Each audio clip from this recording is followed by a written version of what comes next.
Hey everyone! Welcome back to the channel. Today, we're going to walk you through a quick and easy tutorial on how to turn on SafeSearch in Windows.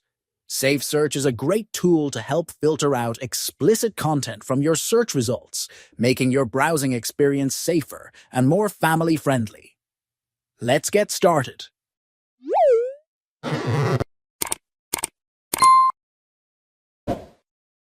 First, open the Start menu and click on Settings.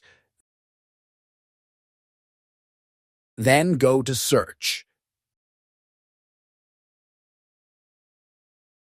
Next, select Search Permissions from the left panel. Here, you'll find the SafeSearch settings. Under the SafeSearch section, you'll see three options: Strict, Moderate, and Off. Choose Strict to block explicit content completely, or Moderate to filter only images and videos. Once selected, the changes apply automatically. You can now close the settings window. And that's it.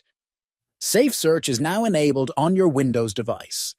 If you found this video helpful, consider subscribing for more tech tutorials. Thanks for watching.